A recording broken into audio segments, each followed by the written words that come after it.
Hi dears, കേളി പുഷ്പം novel തുടരുന്നു. കുട്ടിക്ക് വളർച്ച കുറവാണ്, അതുകൊണ്ട് അത് എടുത്തു കളയണം, ഡോക്ടർ പറഞ്ഞു. രഹന ഞെട്ടി. അവളുടെ കണ്ണിൽ നിന്നും നീർക്കണങ്ങൾ ഒലിച്ചിറങ്ങി. അത് അവിടെ തന്നെ നിർത്താൻ പറ്റില്ലേ ഡോക്ടർ? കരച്ചിലോടെ അവൾ ചോദിച്ചു. അത് അവിടെ തന്നെ നിർത്തിയാൽ ഭ്രൂണം യൂട്രസിൽ കിടന്ന് ചീയും, ഡോക്ടർ പറഞ്ഞു. ഡോക്ടർ, എനിക്ക് ഈ കുഞ്ഞിനെ വേണം, കരഞ്ഞുകൊണ്ട് രഹന പറഞ്ഞു. എന്തിനാണ് രഹന കരയുന്നത്? നിനക്ക് 18 വയസ്സല്ലേ ആയുള്ളൂ.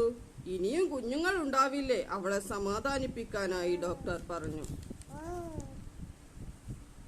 അബോർഷൻ ശേഷം രഹന ഹോസ്പിറ്റൽ വാർഡിൽ ട്രിപ്പിട്ട് കിടന്നു. ഖദീസ മകളുടെ അടുത്ത് തന്നെയുണ്ട്. കുട്ടിയെ, നിനക്ക് എന്താ കഴിക്കാൻ വേണ്ടത്? ഖദീസ മകളോട് ചോദിച്ചു. ഒന്നും വേണ്ട ഉമ്മ.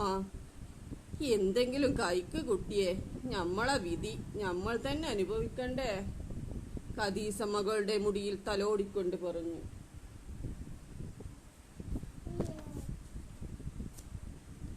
ഞാൻ ഒരുപാട് ആഗ്രഹിച്ചിരുന്നു ആ കുഞ്ഞിനെ ഉമ്മ. രഹനയുടെ ചുണ്ടുകൾ ചലിച്ചു. രഹനയുടെ അടുത്ത് ആശുപത്രി കിടക്കയിൽ അക്ബർ വന്നിരുന്നു. നിങ്ങൾക്ക് സങ്കടമുണ്ടോ? ഭർത്താവിനോട് രഹന ചോദിച്ചു. സങ്കടപ്പെട്ടിട്ട് എന്ത് കാര്യം? നാളെ നിന്നെ ഡിസ്ചാർജ് ചെയ്യണം. മറ്റന്നാൾ ഞാൻ പോകുകയാണ്, അയാൾ പറഞ്ഞു. പോകുകയോ? എങ്ങോട്ട്? ഗൾഫിൽ പോകാനല്ലേ? നിന്റെ പണ്ടം മുഴുവൻ വിറ്റത്? അല്ല, നിന്റെ പണ്ടമല്ല, എനിക്ക് തന്നത് അല്ലേ എന്റെ പണ്ടം.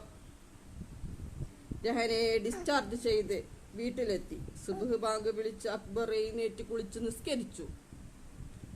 ഗൾഫിൽ പോകാൻ റെഡിയായി. രഹന കരഞ്ഞു. അക്ബർ ഓരോരുത്തരോടായി യാത്ര പറഞ്ഞു. കരയുന്ന രഹനയെ അവൻ മൈൻഡ് ചെയ്തില്ല. രഹനയോട് പറയോ അക്കുവോ? നജുമുന്നീസ് അക്ബറിനോട് പറഞ്ഞു.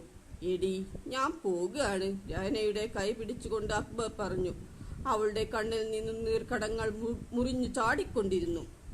രാവിലെ രഹന എഴുന്നേറ്റ് ആലോചിച്ചിരുന്നു.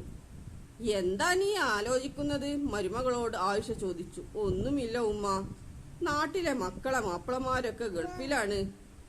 എനിക്ക് പണിയെടുക്കാൻ വയ്യാത്തോണ്ടാണ് എന്നെ കെട്ടിക്കൊടുന്നത്. വേഗം ഇവിടുത്തെ പണിയൊക്കെ തീർക്ക്, ആയിഷ പറഞ്ഞു.